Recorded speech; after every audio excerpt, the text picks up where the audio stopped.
Assalamualaikum warahmatullahi wabarakatuh.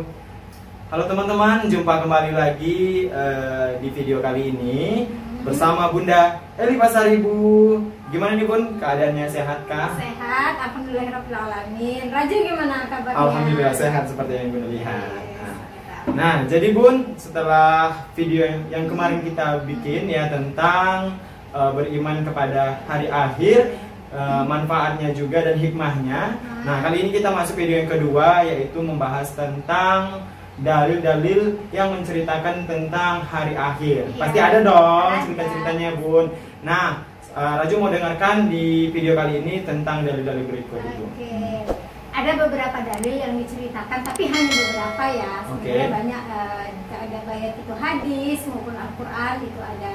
Tapi kita hari ini akan hanya membahas tiga dalil yang ada di dalam Al-Quran yang menceritakan tentang kehidupan manusia di hari-hari akhir.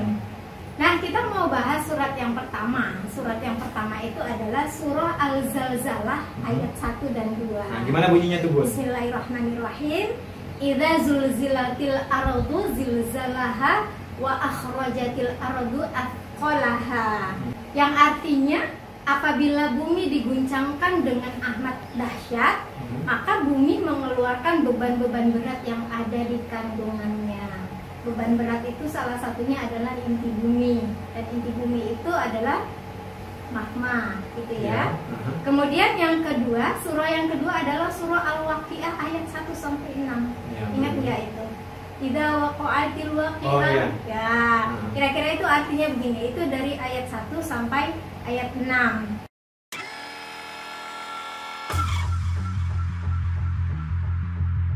Kemudian surat yang ketiga adalah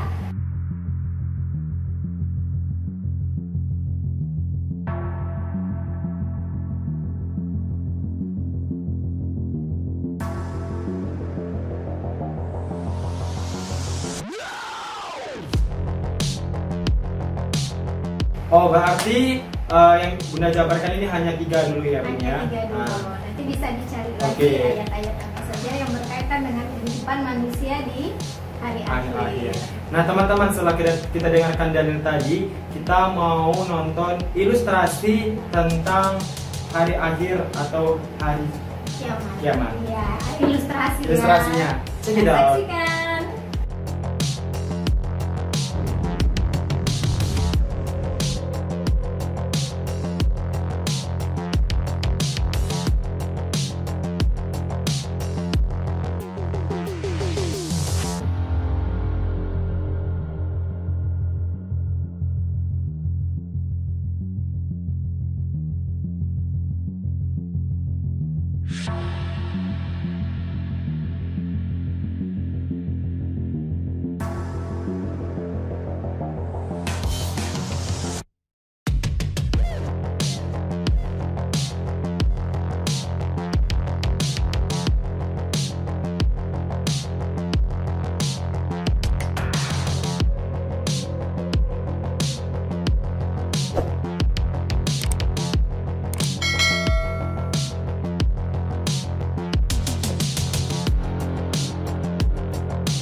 Nah, teman-teman, tadi berikut kita saksikan tentang video ilustrasi film ya, salah satu film menceritakan tentang hari akhir.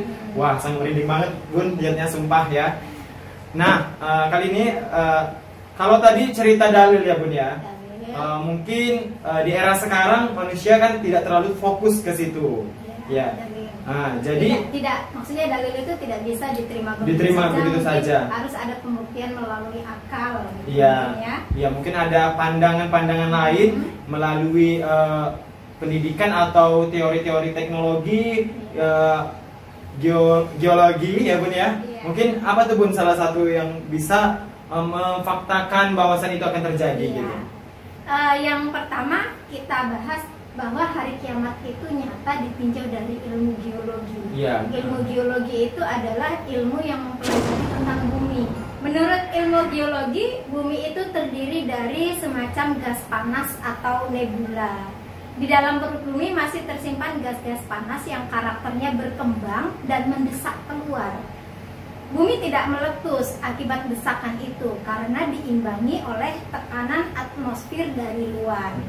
Suatu saat tekanan dari dalam itu akan lebih kuat sehingga gempa dan letusan gunung terjadi.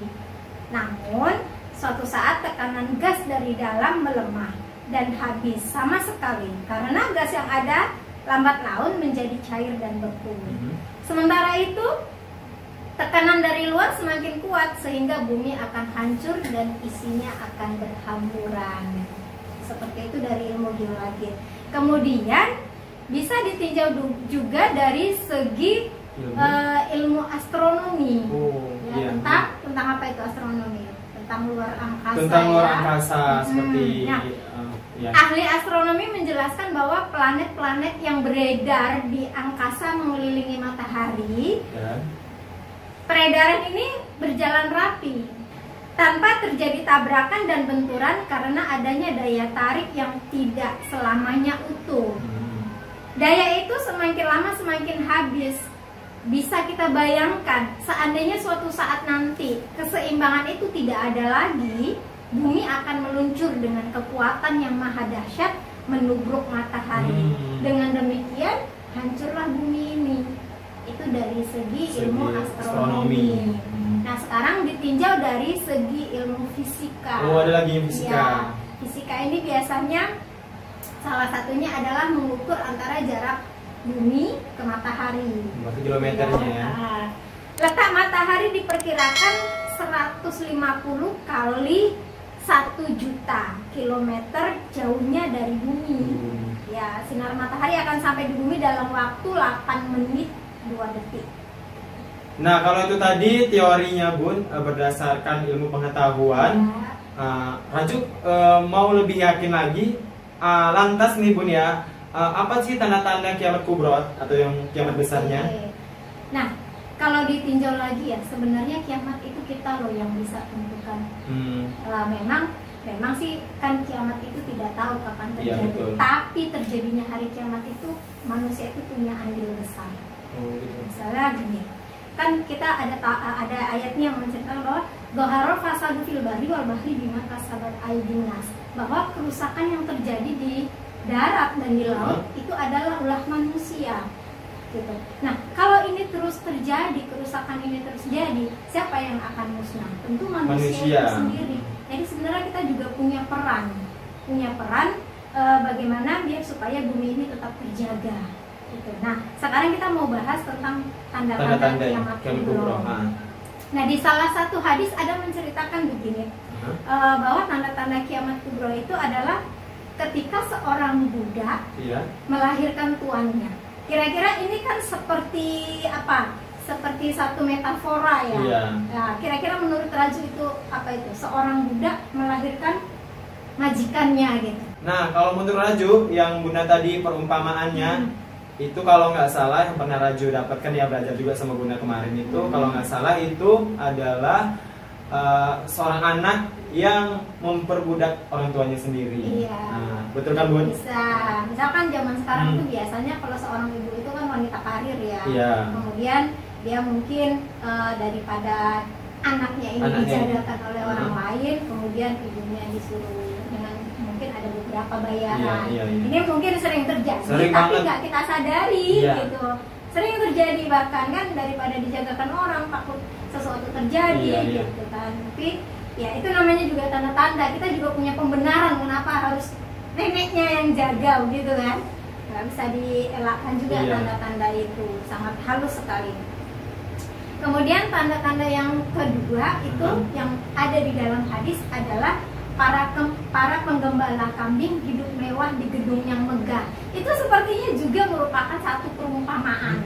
Nah, kalau menurut Bunda itu perumpamaannya artinya apa tuh?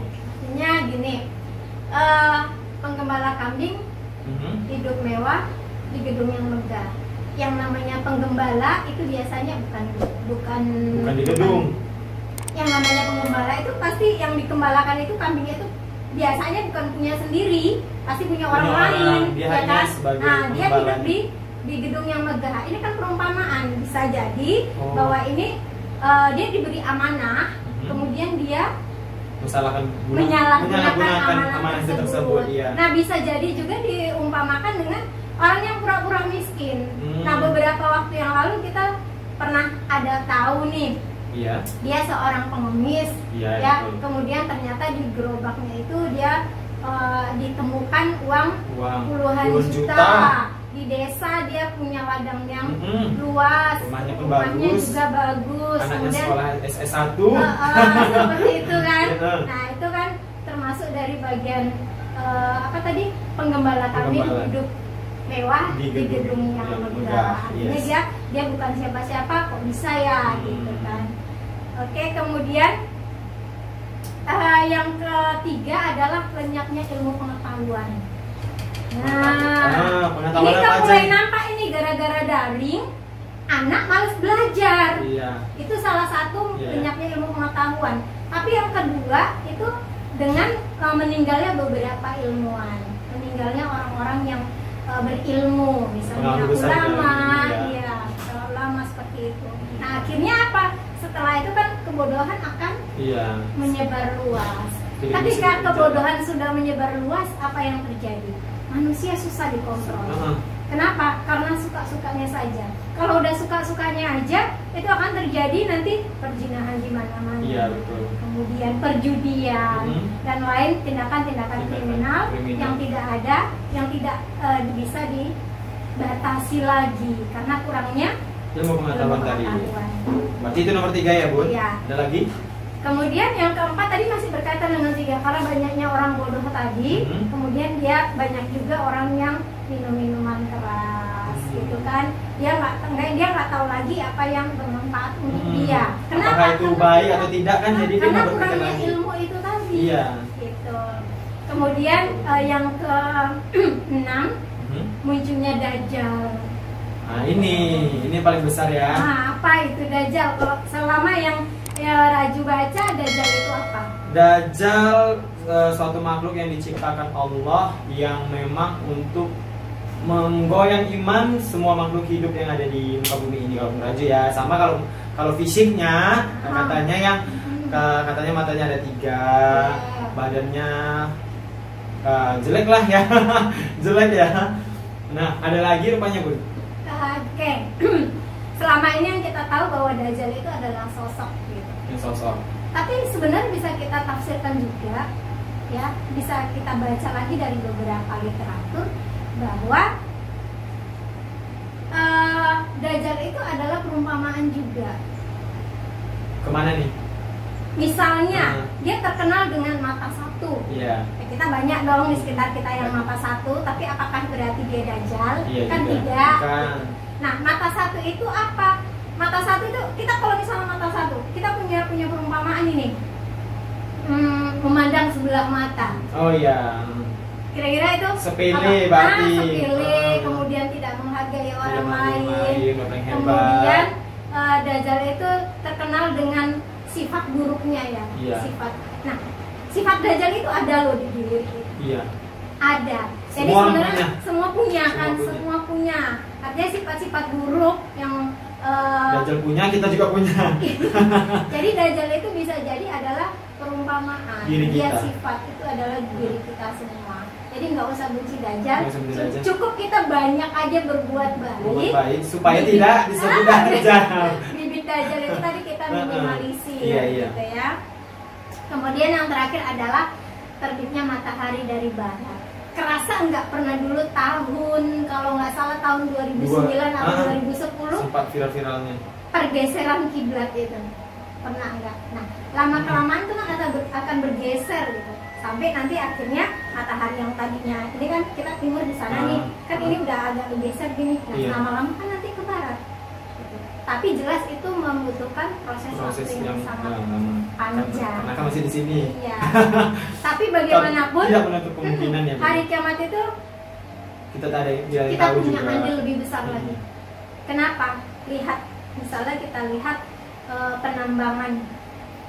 Tuh, penambangan ini apa? kan jadi rusak. Oh, emas, iya, di sini. penambangan Ini emas. jadi rusak. Kemudian hutan Kemudian terjadinya tanah longsor itu apa sebabnya? Karena hutan tadi. Kan? Iya, kalau gunung meletus itu jelas faktor alam gitu kan, karena mau tidak mau kita ada di bawah. Magma. Oh iya. Gitu. Yang seketika bisa meledak ya Bun ya. Bisa meledak kapan saja. Nah berarti yang Raju tangkap kira-kira ada 7 tanda-tanda yang di dalam hadis yang menceritakan tentang kiamat kubroh. Ya tanda-tandanya ya Bun ya. Tadi ada 7, cukup jelas banget. Nah teman-teman simak semua ya tentang yang kami bicarakan hari ini, obrolan sama Bunda podcast hari ini. Nah banyak hikmahnya banget hari ini, ilmunya kita makin bertambah lagi, dan iman kita harus semakin kuat dalam memperbaiki diri juga ya Bun ya. Nah teman-teman, kali ini kita sudahi video ini dengan alhamdulillah. Nah, kemudian kita lanjut ke podcast yang ketiga ini. Oh bakalan ada perjalanan kita nih, perjalanan hari-hari kita di hari kiamat. Iya. Oke, pertanyaan yang ketiga guys, tungguin video yang berikutnya ya. Nah sebelumnya terima kasih Bunda ya telah memberikan ilmu hari ini. Nah guys, sudah berbagi ya. Oke, sama-sama Bunda ya. Nah terima kasih telah menonton video ini. Jangan lupa like, comment, dan subscribe. Terima kasih. Assalamualaikum warahmatullahi wabarakatuh.